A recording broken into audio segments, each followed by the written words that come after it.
Caitlin, a former professional ballerina turned dance educator and career mentor, and this is the Brainy Ballerina podcast.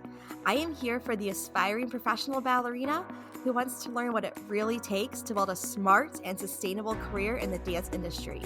I'm peeling back the curtain of the professional dance world with open and honest conversations about the realities of becoming a professional dancer. Come along to gain the knowledge and inspiration you need to succeed in a dance career on your terms. Welcome to the Brainy Ballerina podcast. I'm your host, Caitlin Sloan, and I am here today with a solo episode talking all about my various side gigs that I have had while working as a professional dancer. Now, it's no secret that many dancers in the industry are underpaid and overworked, and while we are working for change, the reality is that many of us will take on side gigs to support ourselves financially during our dance careers, especially when you're first starting out. As many of you know, the entry point into a professional dance career is very often an unpaid or a low pay traineeship or apprenticeship. And so, especially during that time, a side gig may be necessary. I found that I had to have another job during my entire professional ballet career in order to support myself. I danced for smaller companies, and while I felt like I found so much fulfillment in that, and I made that choice very consciously, it also did mean that dancing in a smaller company, I knew that I had less benefits, I had lower pay, and so I did have to take on other work to support myself. And so today I'm going to talk you through all the different side gigs I had and give you just my input on what maybe you should be looking for in a side gig and what might be helpful for you as you're trying to figure out this part of your career. I had a few jobs in high school, but I'm going to start with my job that I took on the summer I graduated from college as I prepared to move to Arizona to dance as a trainee with Ballet Tucson. Once I graduated, I got this contract in June and I knew it was unpaid. So once I decided to take that and I was going into the season, and I believe our season started a little later. I think it didn't start till end of August, maybe beginning of September.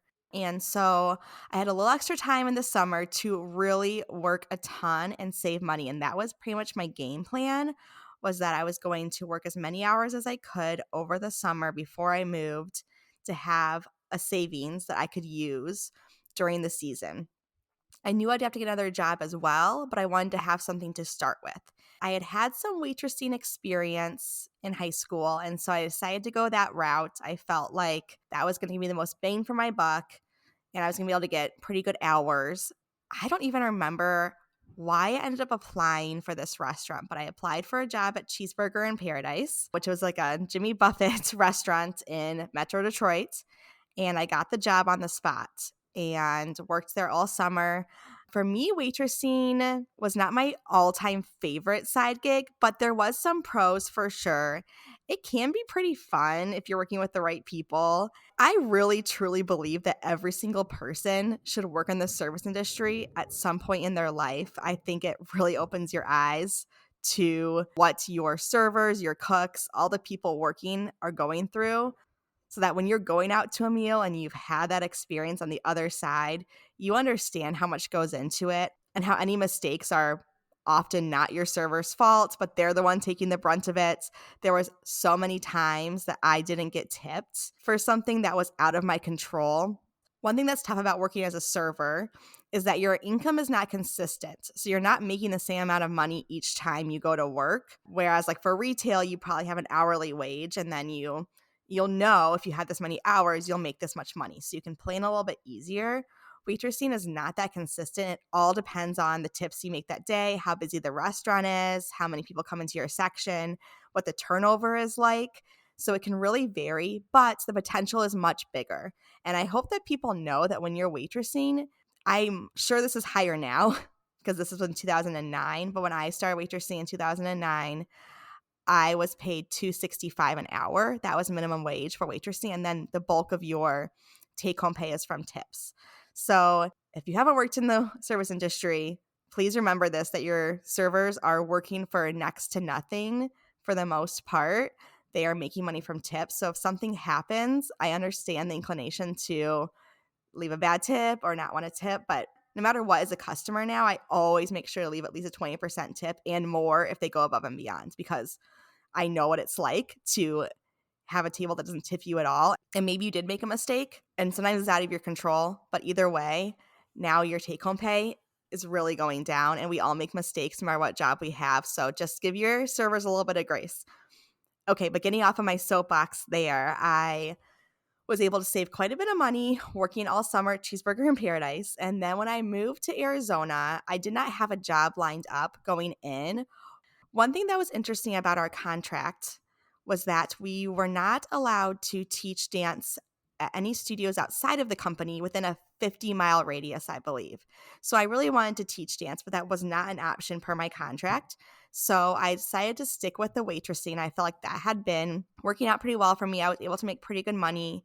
The hours were complementary to my dance schedule. So I looked into that. When I first danced in Arizona, our schedule was kind of interesting. We did 4 shows a year, and we danced 4 or 5 weeks on, then we had 4 or 5 weeks off. So we would rehearse for like a month. We'd do the performance, and we'd have a full month off before we'd come back to do the next round of shows. So I needed to find a job that would really be flexible and work with me on this schedule. Because the other thing I was dealing with was I had about 2 days a week that I could actually work at a paid employment with my dance schedule. We danced Tuesday through Friday, 10 to 4, and then we danced pretty much all day Saturday and Sunday. Our only day off was Monday. So we had Mondays off. I always had that day free to work. Ideally, I would have not had to work and be able to recover and relax that day, but that wasn't my reality. So I always worked on Mondays. And then as a trainee, I also had evening classes Tuesday, Thursday, and we had rehearsals with the company Friday nights because we incorporated dancers from the school. So if you're doing the math here, you'll see that my only days to work were Monday and Wednesday afternoon. When we were dancing those 4 weeks we were on, I only worked a couple of days a week. I was making next to no money. I was dipping into all my savings. And then when we were off, I'd be able to work a lot more.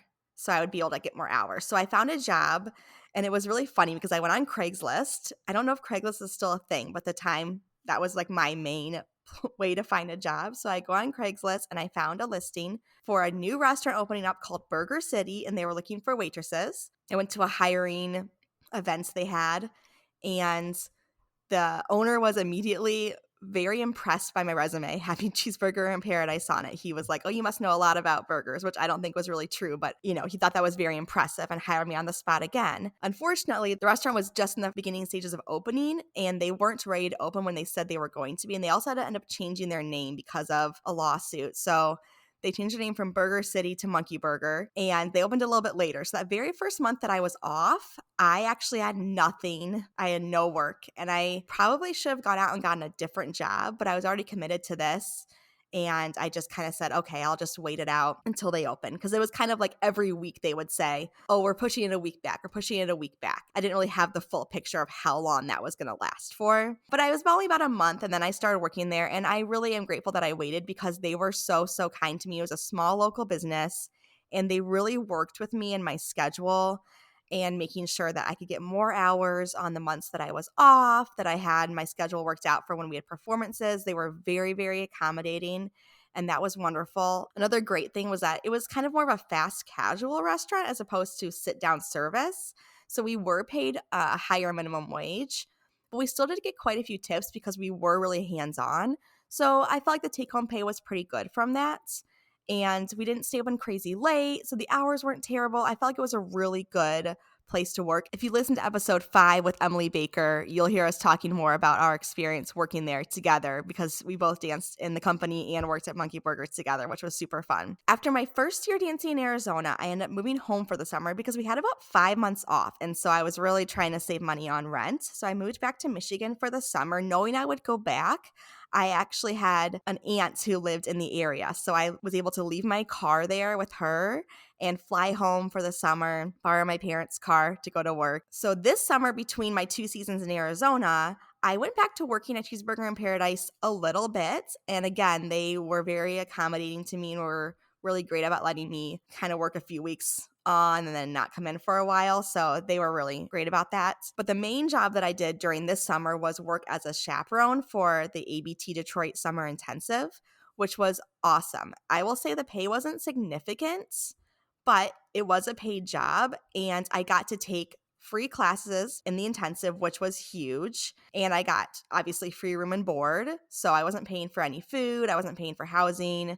I got to take free ballet classes whenever I wasn't on the clock. We had kind of like shifts. So if you weren't one of the chaperones that was supposed to be transporting people or being on hallway duty, then you were able to go take classes, which was awesome. So I was doing that for about a month. And then in between, I was also working at Cheeseburger in Paradise, again, saving money. I was really glad I decided to do the chaperone gig because it really helped me stay in dancing shape. I felt like the summer before, with waitressing so much, I was barely getting in class. So when the season started, I was definitely like 0 to 60. With this gig, I was able to take class quite a bit so that when I went back in the fall, I was so ready. I remember getting cast pretty well actually in that first show because I came back like raring to go.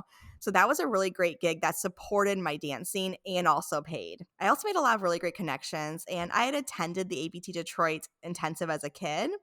And so it was really cool to go back a few years later and get to be a chaperone and be on the other side of it and just really be there for the dancers who were attending, make some really great connections, and have a really enjoyable summer. And then I went back to Arizona, went back to working at Monkey Burger. I also picked up a babysitting gig, which was kind of crazy. I wanted to start babysitting. I had met this family. I can't remember how I got in touch with them, but they were looking for a sitter to come over in the morning while the mom was getting ready for her day to watch the two kids. There was a military base near us, and they lived in the military base. The dad was in the military, and so he had pretty crazy hours, and she wanted someone to come watch the kids while she got ready in the morning, which I remember thinking at the time, like, that's kind of a weird reason to hire a babysitter, but now that I have kids, I totally get it. I would go over there and I would babysit from 7 a.m. to 9 a.m. I would go to rehearsal 10 to 4, and then I work at Monkey Burger 4:30 to 9. And that was most days because at this point, going back my second season, I was an apprentice and I was no longer taking evening classes with the school. And so that really freed up a lot of my schedule to be able to work more. And so I was working 14-hour days at this point, which was a lot, and it was definitely not sustainable. But I kind of pushed through because I knew we had a month on and then a month off. So I'd have a little bit of leeway once we got through. Looking back now, I did get a pretty serious injury, and I wonder how much overworking myself contributed to that, probably significantly.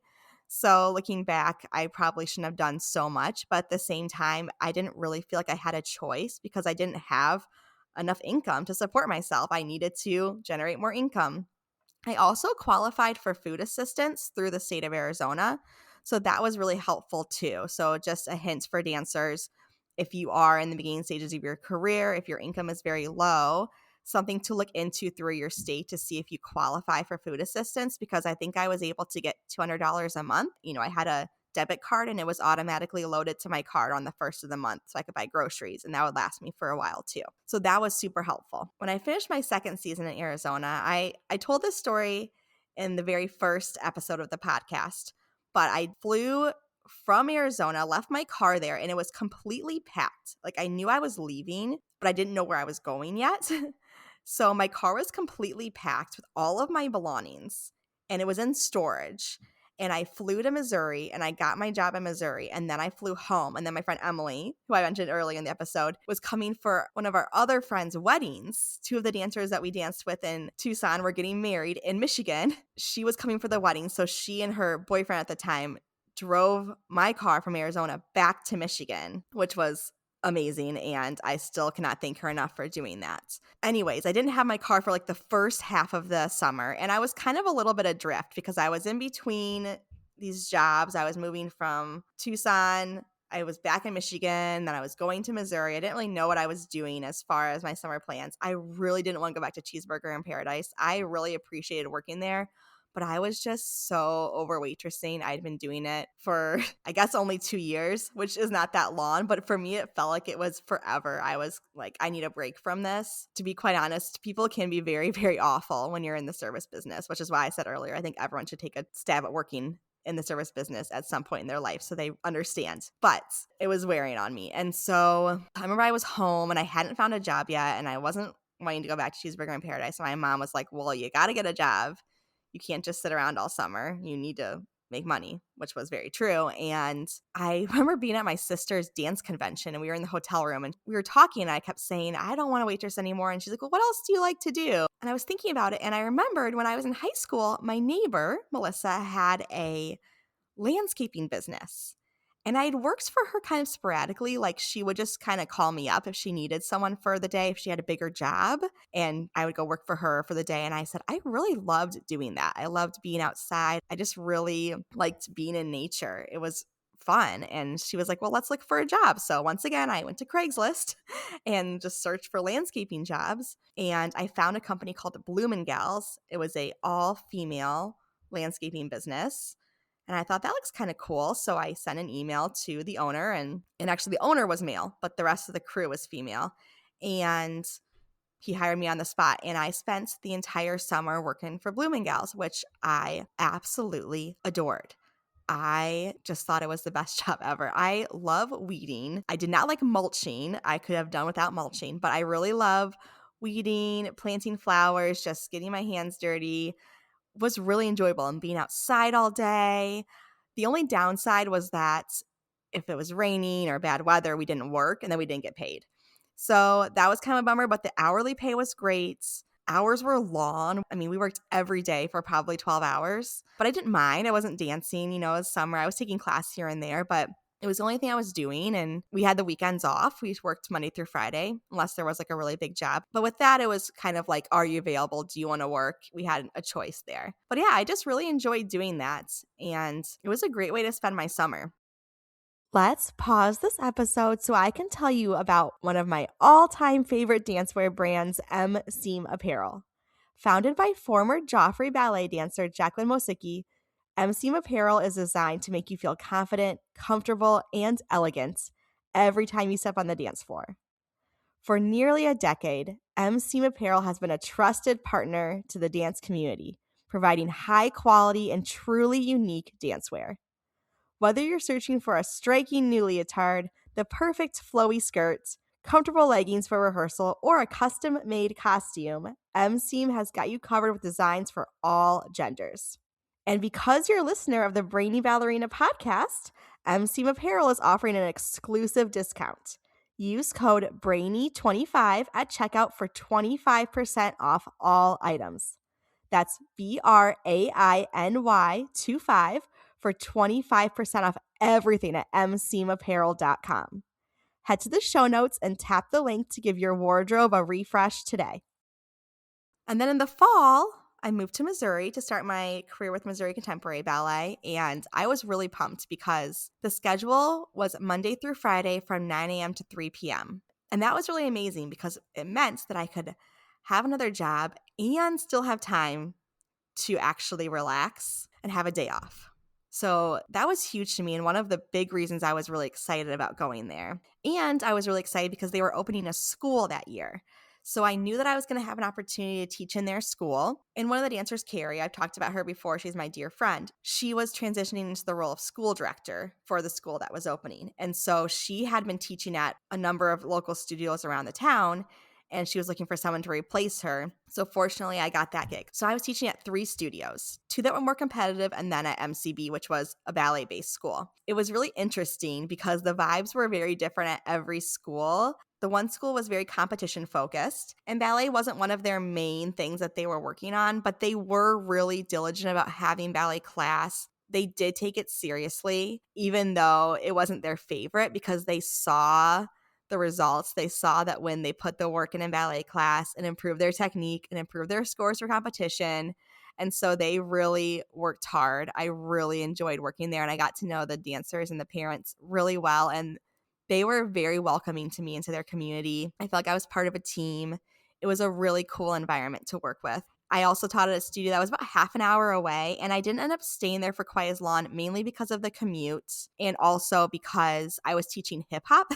Which is not something I should be teaching. But I was the only person who was willing to teach it. And I had been on my college dance team, so we did jazz, hip hop, poms. I was very unqualified to teach that. I don't think I did anything like harmful in teaching that, but it wasn't really hip hop. After 1 year, I decided to take a step back from that position because I really wanted to teach ballet there, but they already had a ballet teacher. So that's kind of though how it goes when you first get into teaching. You'll get more hours if you are willing to teach anything. And they didn't have another hip hop teacher. There wasn't like there was somebody else I was pushing out. They really needed someone to teach these classes. So I said, okay, I'll do it. But as my teaching career went on, of course, I started to stick to what I know as I became more qualified, as I got more confidence. But starting out, getting your foot in the door, the more you're willing to teach, the more age groups, the more styles, the more hours you're going to get. And then for MCB, I was teaching the little ones, and then I was also teaching open classes for adults. So I had a huge variety of teaching in my schedule. I was probably teaching 20 to 25 hours a week, which is great. And I was getting paid really well. And I was actually able to support myself. Another really cool thing about working at the competition studio was that a lot of the dancers were very motivated to do more private lessons because they had their solos they were competing, and they really wanted to work on the technical aspects of it. And I sort of became the technical go-to person at the studio. So if the director wanted one of the dancers to work on the technique, she would say, schedule a private with Caitlin. So I ended up having a lot of private lessons, which you can charge more for. You should charge more for because you are working one-on-one with the dancer. That was incredible. And for the first time in my dance career, I was still not getting paid to dance in the company, but I was supporting myself. I was living on my own. I didn't have roommates. I was in a 1-bedroom apartment, and I was able to pay for it. I was paying all my bills. I actually was filing a place where I was like, I'm making this work. And that felt really, really good. And it also felt really good to be doing it through all dance related things, because at this point I had thought to myself, I really want to just be in the dance industry. I want to be dancing. I want to be teaching. I want this to be my career. And so even though teaching was sort of my side gig, it meant way more to me. And I really enjoyed it just as much as I did dancing. So it didn't feel like a burden or like another thing I had to do. It was an exciting part of my day. And it really motivated me. And it gave me something more than any other job I've ever had. And it's interesting because I do know a lot of dancers in the company. I would say at MCB, it was about half and half of us wanted to teach or did not want to teach. We all had the option to teach in the school, which was really cool. And so about half of us, like I said, would teach in the school and also supplement other places. And then there were some people who were just like, that is not for me. I don't want to teach. And they, for the most part, still had other jobs, but they were doing something totally different. And a lot of the dancers waitressed or bartended, something along those lines. And they really enjoyed it. And for them, it was kind of like their escape from dance. They didn't want to be within the same 4 walls all day long. They wanted to go out and do something totally different, talk to different people, use a different part of their brain. And so we always talk about how important it is to have things outside of the dance studio that are important to you, that you enjoy doing. And for some dancers, that can be your side gig. That could be waitressing, that could be bartending, that could be whatever else it is that you want to do. There's nothing wrong with doing that. I think there's a stigma people have that's negative, or they look down on someone for having that kind of side job. But if that's what makes you happy and you want to do it, great. And you can make really great money and really support yourself with that. That's something to really think about and be aware of. For me, being in the dance studios and being totally enthralled in teaching and dancing felt really good. And then I had the other things in my life that were important that I did outside of those things. But for some people, they need more time away to be able to come back into the studio rejuvenated. So knowing yourself and knowing what you need is super important. Some other random side gigs that I picked up while I was living in Missouri was I did a lot of house sitting. My director had quite a few friends who were looking for either a house sitter or a dog sitter when they were traveling. So I would go stay at their house and watch their dog or their cat or just their house. And that was really fun.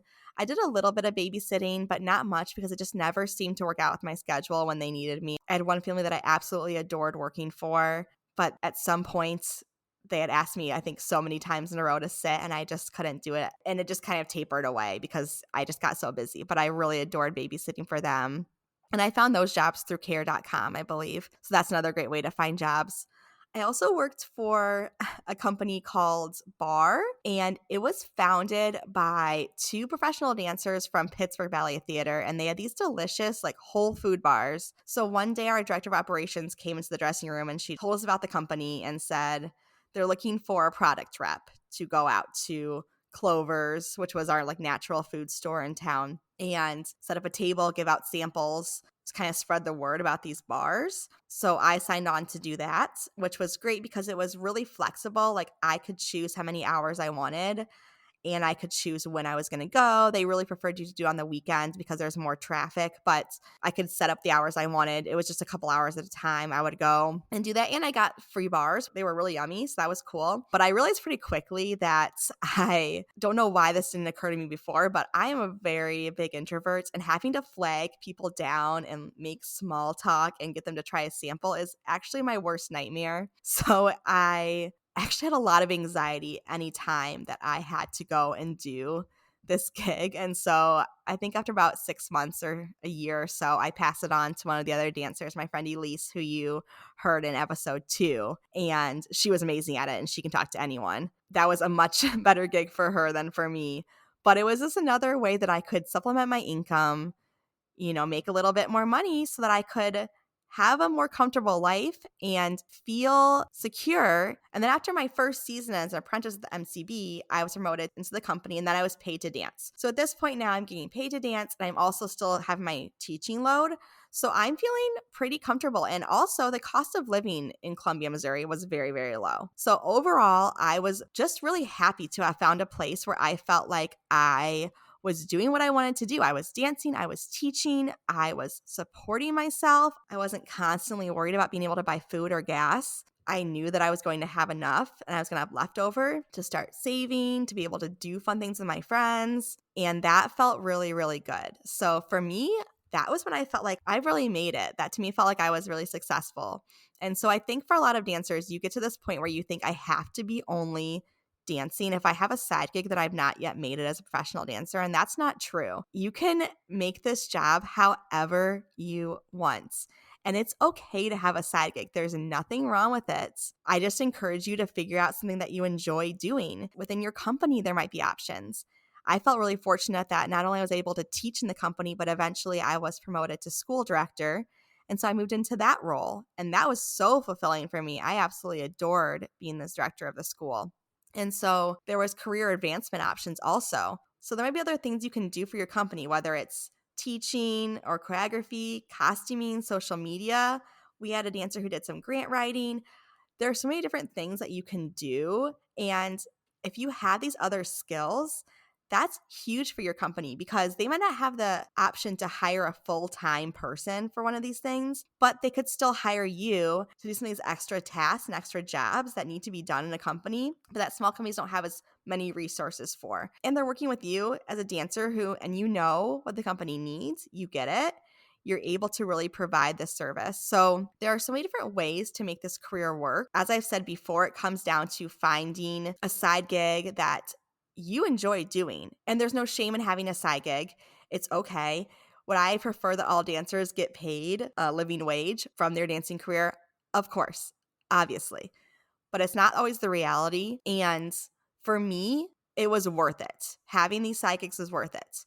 Now, would I have been able to continue doing my waitressing job for that many years? Probably not. It might not have been worth it for me to do that for that long. But being able to transition into teaching, into other things that I enjoyed, or even the gigs like dog sitting, where it's pretty low stress and high reward. I mean, you get to stay in people's nice houses and pet their cute dogs. That's awesome. For me, finding these other things that I enjoy doing that could help support me and help me continue dancing was huge. And there's absolutely nothing wrong with that.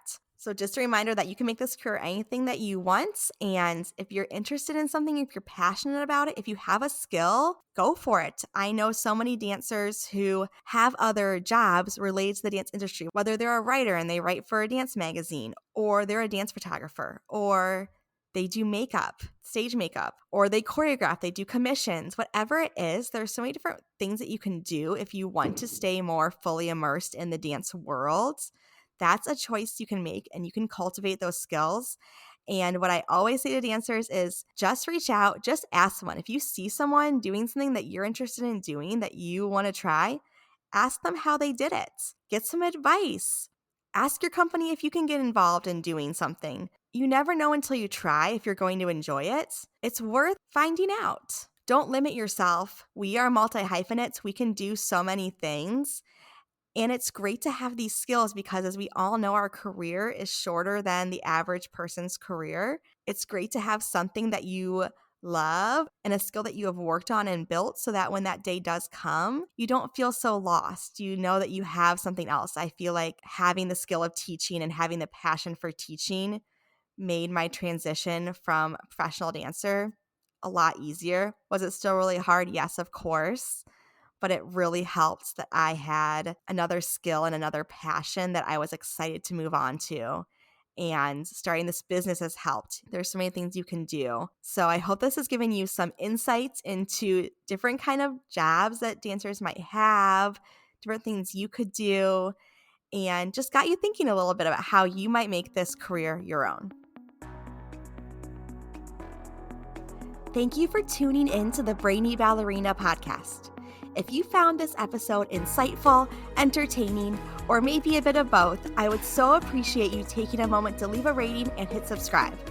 By subscribing, you'll never miss an episode, and you'll join our community of dancers passionate about building a smart and sustainable career in the dance industry. Plus, your ratings help others discover the show too. I'll be back with a new episode next week. In the meantime, be sure to follow along on Instagram at The Brainy Ballerina for your daily dose of dance career guidance.